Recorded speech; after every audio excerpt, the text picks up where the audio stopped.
大家好，依家2025年，成個世界都講 AI，唔好再諗住要有大本錢先可以創業啦。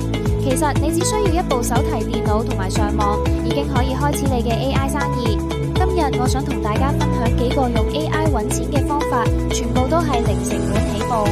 第一個方法就係幫中小企整 chatbot。你有冇發現依家去餐廳、診所、健身室，成日都見到有啲網上客服彈出嚟問你有咩幫到你？其實好多老闆都唔識整，佢哋好需要人幫手。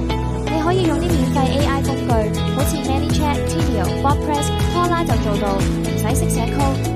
你可以主動揾啲本地商戶，話可以幫佢哋整一個 chatbot， 頭幾單可以平啲或者免費做 portfolio， 之後就可以收翻正價，一個 project 收300到1000蚊，仲可以收月費幫佢哋維護，長做長有。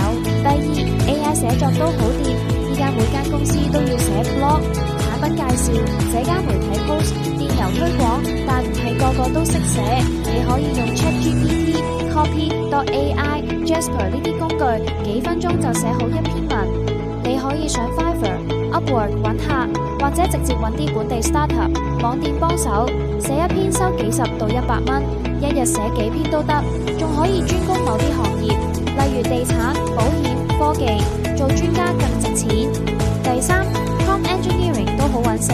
咩叫 Prompt Engineering？ 即係幫人設計 AI 指令，令 AI 做嘢更快更準。依家好多公司都想用 AI 自動化流程，但唔識點落指令。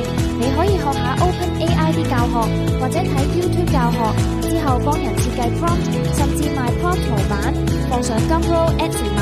依家有啲 freelancer 一個鐘收50到150蚊，真係唔錯。第四 AI Affiliate Marketing， 你可以用 AI 幫你寫產品評論、拍片、做 SEO blog， 推介人買嘢賺佣金。你唔使自己有貨，唔使送貨，淨係用 AI 幫你生產內容，放上 YouTube、TikTok、Medium 等人自己揾上門。Amazon、ClickBank、SaaS 公司都有 affiliate program， 揀一個你熟悉嘅範疇，日日出內容，慢慢就有被動收入。最後，網上教學都係大趨勢，你唔使係專家，只要你識多過你嘅學生就得，用 AI 幫你寫教案、錄音、剪片、做教材，全部自動化。你可以教語言、教 AI、教理財、教設計，放上 YouTube、Teachable、Gumroad 賣課程，甚至做會員制收月費。總結一句 ，AI 係工具，最緊要你肯行第一步，唔好再等，依家就開始你嘅 AI 揾錢之路啦。